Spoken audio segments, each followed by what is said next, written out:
Bali is one of my dream destination. ये जितना सुंदर आइलैंड है उतना ही डिफिकल्ट है इसको प्लान करने में, क्योंकि बाली is the home of romantic beaches, picture perfect landscape, beautiful temples and lots of activities.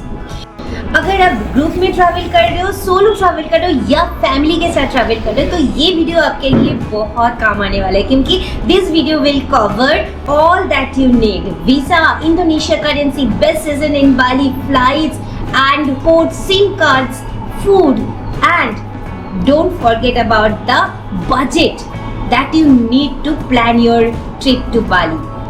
Welcome to Voice Stories.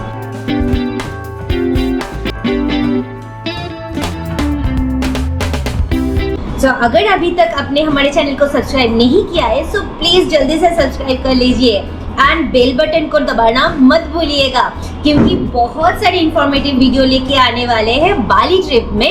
So stay tuned and watch this video till the end, because आपको बहुत सारे important tips भी तो मिलेगा ना, जैसे हमेशा मिलता है।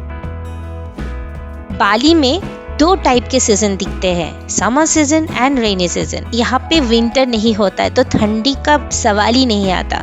तो आइदर गर्मी लगेगी या तो बारिश होगी। Be prepare for scorching heat with too much of humidity. According to that, best time to visit in Bali is from April to September. हम लोग अप्रैल एंड में गए थे, वैसे तो ये टाइम ड्राई सीजन होता है, रेन नहीं होते, बट स्टिल हमें मॉर्निंग में तो बहुत ज्यादा बारिश मिला। सडनली बारिश आ गया एंड 15 मिनट में पूरा क्लियर हो गया एंड सन भी आ गए। तो ऐसा है यहाँ का weather, you cannot predict it. Next आते हैं visa. The process is very easy. You just need valid passport with 6 months validity, return tickets with you and hotels bookings proof for that. But इतना कुछ documents चाहिए नहीं है. But in case the custom officer ask for, you can provide immediately, right? So keep those documents handy. But हमें कुछ नहीं मांगा था, just हमने पासपोर्ट दिखाया, उनमें वीज़ा स्टैम्प दे दिया, एक छोटा सा स्लीप दिया जो वीज़ा होता है, जर्नी के एंड तक आपको रखना है। So that is it. कुछ और नहीं चाहिए। हमने बहुत कुछ सोचा था। हमारे दूसरे वाले वीडियो जहाँ पे हमने पैकिंग दिखाया था, वहाँ पे आपने देखना हमने कितने सारे bills, medical bills also carry किया था। तो इन केस, क्योंकि इंटरनेशनल है, हमें तब पता नहीं कब कहाँ कैसे कुछ प्रॉब्लम आ जाएगा, तो हमने बहुत सारे डॉक्यूमेंट्स कैरी किए थे। But trust me, they did not ask any document. On arrival visa cost है 35 USD। इसमें आपको 30 डेज स्टे का परमिट मिल जाएगा। ट्रैवल इंश्योरेंस की बात करें तो that you can take, it is not mandatory, but I suggest कि जब भी आप इंटरनेशनल ट्रैवल कर रहे हो तो ऑलवेज इंश्योरेंस ले लो, तो आपको बहुत फ़ायदा होगा बाद में। We too cover travel insurance from Make My Trip, क्योंकि वहाँ से हमने फ़्लाइट बुकिंग किया था, तो वहाँ से हमने उसके साथ ही ट्रैवल इंश्योरेंस का ऑप्शन दिखाया, तो हमने वहाँ से ही बुक कर लिया, तो it came along with our tickets. Don't forget that you have to fill up a tourist form at the Denpasar airport. So one form needed for each family, and that you can do on internet. Otherwise, there are lots of systems over there on the airport where you can put your PNR number and the form will pop up and you have to fill it up and submit. That's it. Next आते हैं flights. Hyderabad से तो कोई direct flight नहीं है बाली तक, but एक air India का फ़्लाइट है जो दिल्ली से डायरेक्टली जाता है। तो आप दिल्ली से अगर बुकिंग कर रहे हो तो आपके लिए इजी है, डायरेक्टली आप जा सकते हो। तो हमारे हैदराबाद से फ़्लाइट्स का लेओवर मिलता है आइदर सिंगापुर में या तो बैंकॉक में या मलेशिया में या फिर दिल्ली में। This are the flights available, but flights का कॉस्ट बहुत ज़्यादा हाई है। इट सिम्स 40 to 50% आपका फ्लाइट कॉस्ट में चला जाएगा। पर हेड इट्स वेरी हाई। सो याद करके मिनिमम 5 months बिफोर आप फ्लाइट बुकिंग करो तो आपको थोड़ा सस्ते में मिलेगा।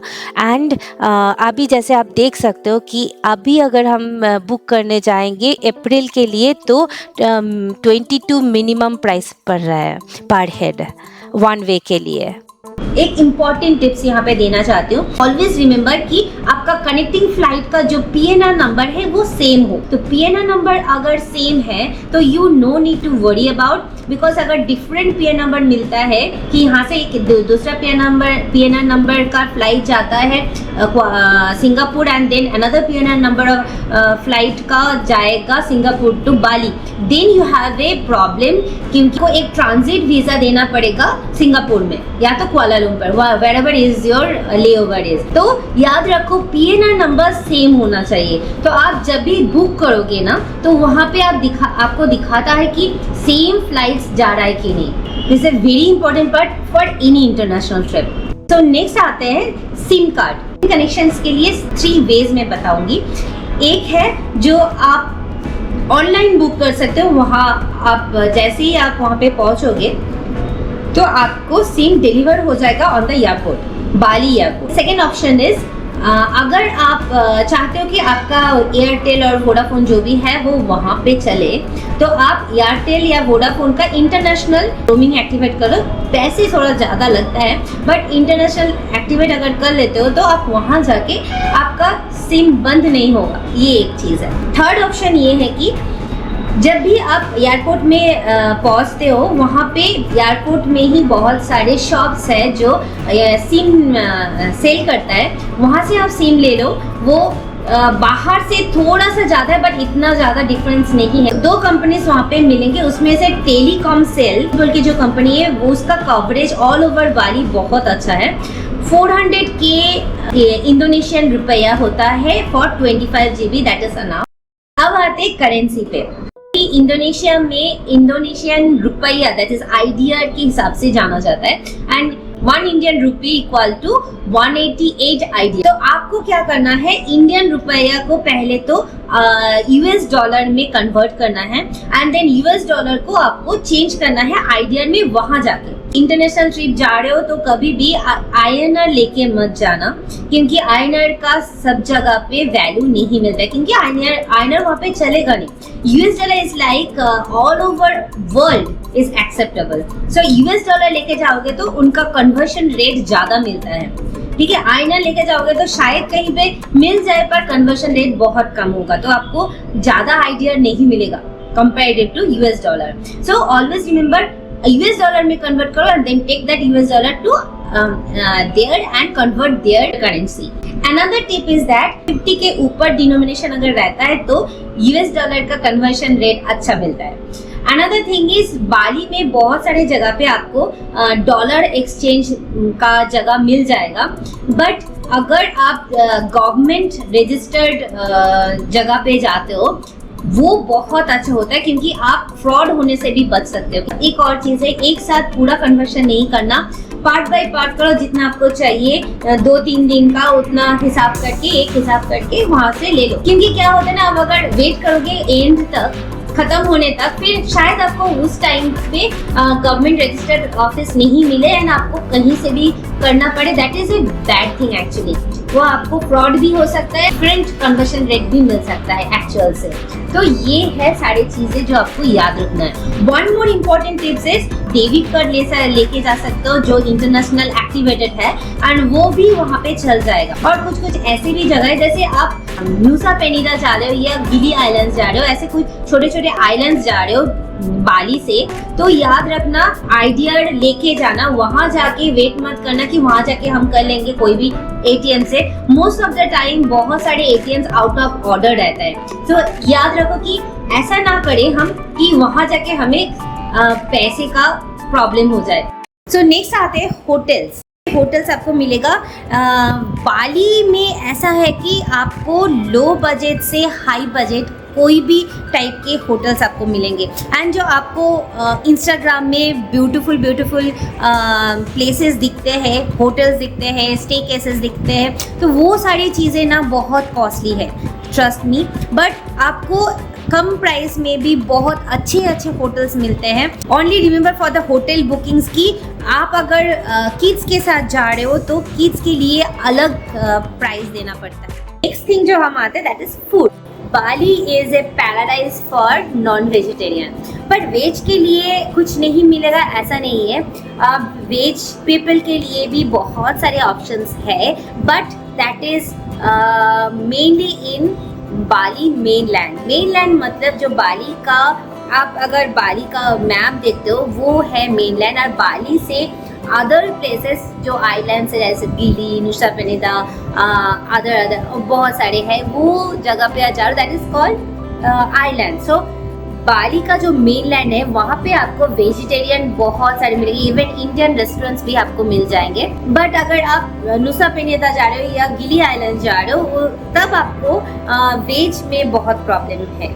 हमारे साथ हमारा एक फ्रेंड गए थे, फ्रेंड का फैमिली गए थे। I have seen them to survive with pizzas and fruit plates, तो थोड़ा डिफिकल्ट है इन आउटस्कर्ट्स जा रहे हो तो। जैसे आप अगर कोई ट्रिप में जा रहे हो, आपको ऑन द वे कुछ खाना है तो आपको प्रॉपर रेस्टोरेंट्स नहीं मिल रहे, छोटे छोटे रेस्टोरेंट्स हैं, वहाँ पे आपको वेज मिलना बहुत मुश्किल है। एंड वन मोर थिंग, वहाँ पे स्पाइसेस एक बहुत कम होता है, तो खाने में स्पाइसेस बहुत लेस है, मोस्टली स्वीट है। अगर आप सोचो कि राइस मिलेगा कि नहीं, राइस आपको डेफिनेटली मिलेगा बाली में कहीं पे भी जाओगे, बट स्टिकी टाइप का राइस होता है। बाली में राइस कल्टीवेशन बहुत ज़्यादा होता है and their staple food is rice.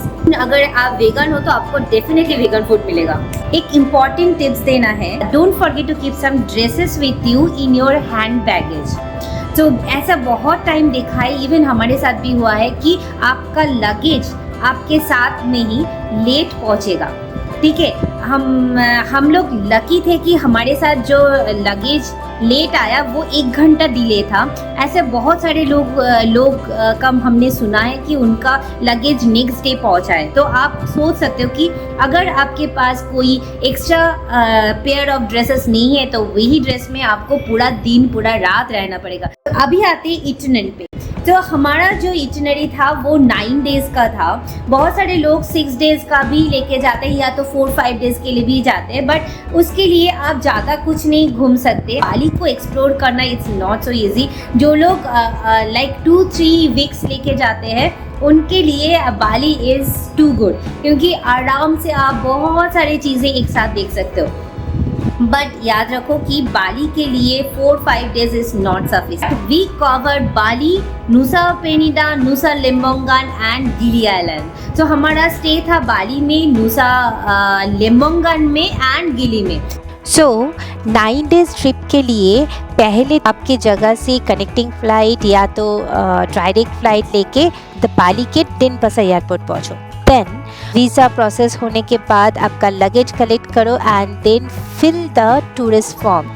After that take a SIM card from the airport itself, but money exchange नहीं करना। बाहर निकलो, कैब वाले को बोलो रास्ते में जो भी गवर्नमेंट रजिस्टर्ड ऑफिस है वहाँ जा रोके and you exchange your money there. Next आप एयरपोर्ट से डायरेक्ट चले जाओ नॉर्थ बाली में।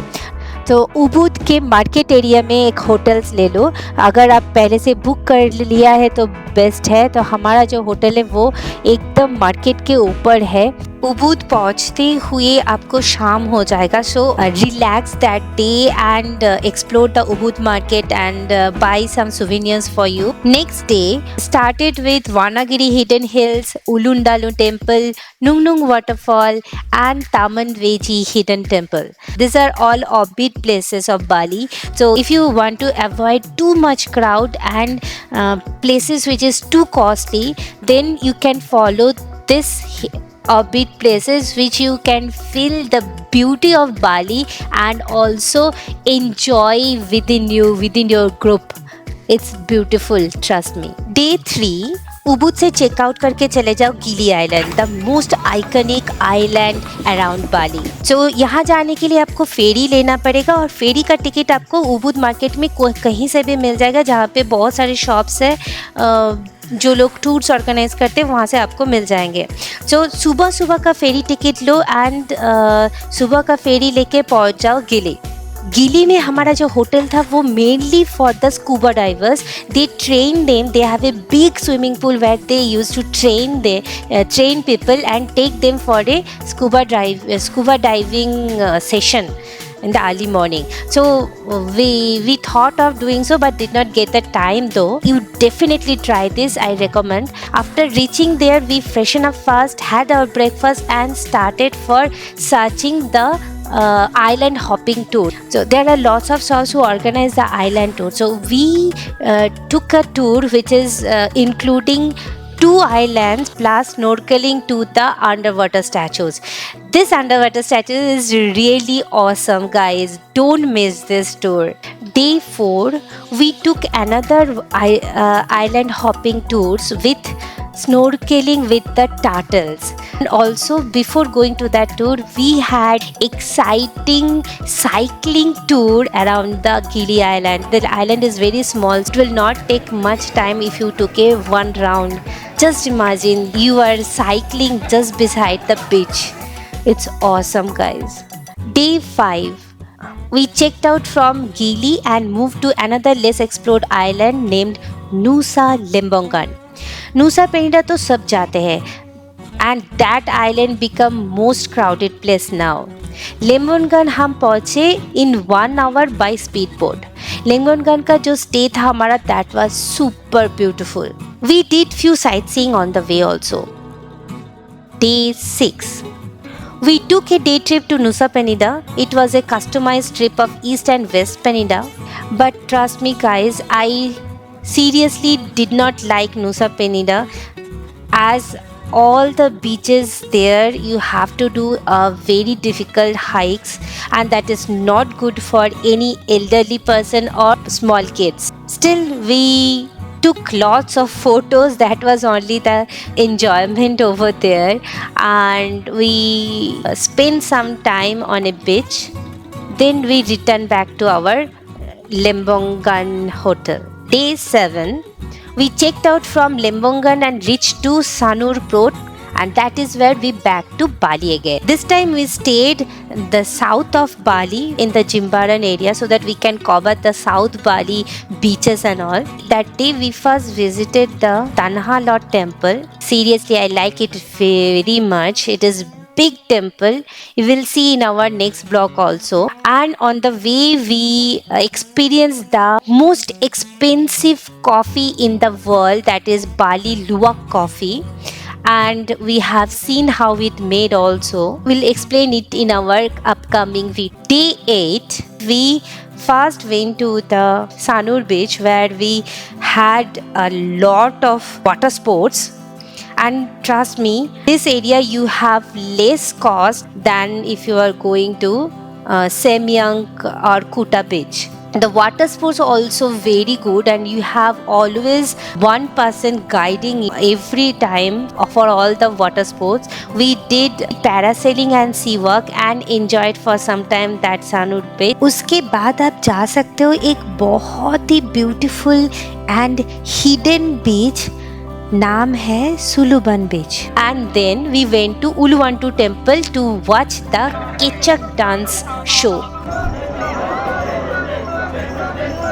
Day 9, we check out from our Jimbaran hotel and went to the airport. For transport, we got help from Sanura's tour company. All the itinerary was our plan, but she made it so much easier for us with her trustful and helpful cab driver. Her company is very good. You can take her help. I will give her complete details including her Facebook profile as well. Seeing her Facebook profile only, I selected her because I saw most of the Indians and mainly Bengalis are trusting their services in Bali. Finally, let's discuss about the cost of our trip. Flight हमें पड़ा 41,379 rupees per person to and fro. बाली में hotel थोड़ा सस्ता था. Ubud में 3,500 and south बाली में 3,300 rupees per night. Gili T and Nusa Lembongan में थोड़ा कॉस्टली था. टोटल 5 days का ट्रांसपोर्ट हमने यूज किया तो हमें पड़ा 19,500 rupees for 5 days. अदर सारी कॉस्ट आपको यहाँ पे दिख रहा है. IDR में लिखा है. You can change to INR. पूरा ट्रिप का जो कॉस्ट था वो 3% के लिए 2.5 lakhs लगा. I hope you like our video, so please subscribe to our channel and see you all in our next vlog. Till then, happy journey and lots of love from Voice Stories.